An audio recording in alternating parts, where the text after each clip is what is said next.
Ťažko sa mi to hodnotí, lebo to, čo sme predvedli v 20 minútach druhého polčasu, je jednoducho neakceptovateľné pre mňa, ale taká je realita. Myslím, že prvý polčas v podstate na všetko vychádzalo. Boli sme dobre pripravení, čakali sme na to, že super bude hrať veľa prenikových prihrávok a nechceli sme úplne vysoko napádať a celá tá štruktúra si z môjho pohľadu sedela veľmi fajn. Jediné v podstate čím domáci hrozili, boli nejaké lopty za bránu z môjho pohľadu, aj to v situáciách, ktoré jednoducho musíme mať pod kontrolou, kde máme proste čistý nákop zobrať, konštruktívne rozohrať. Sa nám tam 3-4 krát lopta zapletie a v podstate domáci si z toho potom vytvorili nejaké štandardné situácie, ale hovorím, z môjho pohľadu nám to fungovalo. Boli sme často na zisku, alebo pri zisku lopty. Potom zase tam bola tá druhá fáza, že keď tú loptu získate, aké riešenia volíte, a tam sme boli veľmi sterilní, bolo to dosť nesebavedomé na tej lopte a v princípe to, čo sme si vytvorili túto príležitosť s Lukom Silagadzem, tak tých situácií tam bolo 4 alebo 5, kedy sme tu si tie akcie mohli takto nejakým spôsobom dohrať, ale myslím si, že v tom prvom polčase to bolo OK. Druhý polčas asi by som začal tým, že vždycky ten zápas má nejaké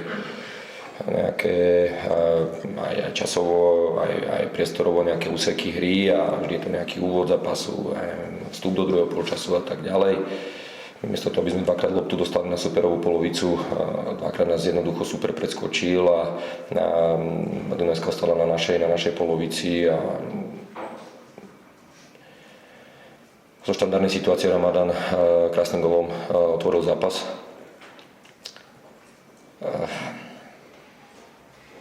Potom tam boli dve situácie, ktoré sme nezvládli v strede pola, kedy samozrejme tá vízia moja futbalu, Podbrezovej a tak ďalej je postavená na tom, aby sme tú hru tvorili cez stred ihriska, aby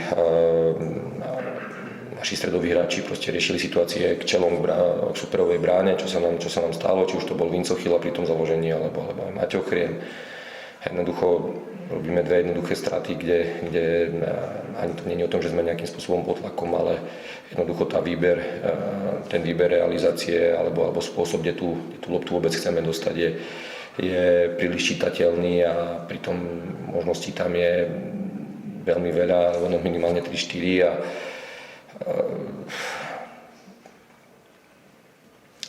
domáci tie zisky veľmi dobre zužitkovali, rýchlo skočili na rozdiel 3 gólov a v podstate ten zápas sa zatvorili.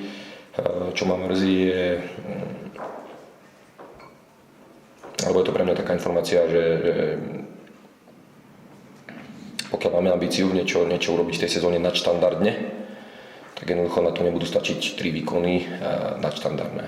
A dnes tak ako na tom ihrisku môžem pochváliť 3-4 hráčov, ktorí myslím si, že zahrali veľmi slušne a dali nám možnosť nejakým spôsobom byť v tom zápase až do druhého polčasu, ale bolo tam veľmi veľa priemerných výkonov na to, aby ste Dunajskej bodovali a jednoducho to je málo, čiže toto je pre mňa väčšie sklamanie ako ten samotný výsledok a verím tomu, že nám to pomôže, lebo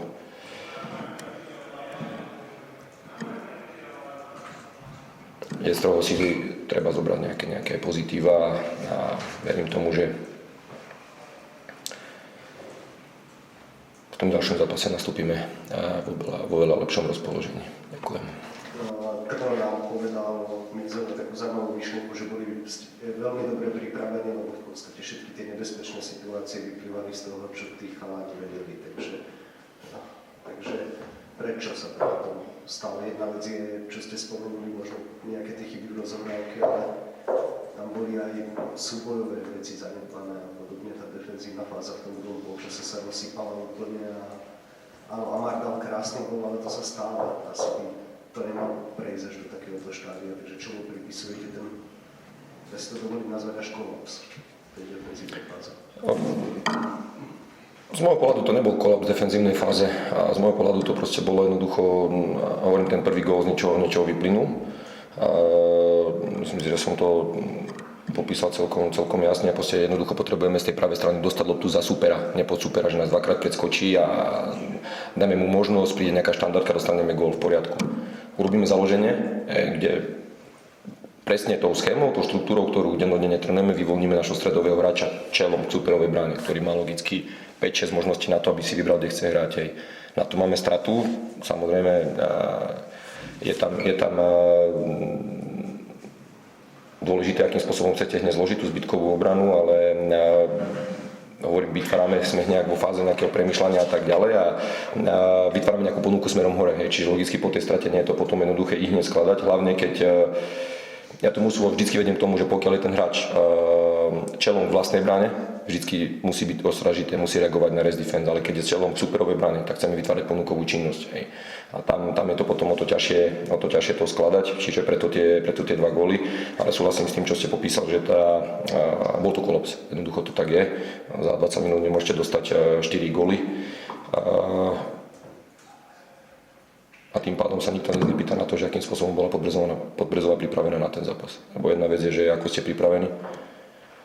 A druhá vec je to, že čo potom na tom ihrisku ukážete. Ja si dovolím povedať, že nás tá pripravenosť udržala v tom zápase do druhého polčasu. Ale jednoducho v tých kľúčových fázach proste jednoducho sme neukázali dostatočnú kvalitu.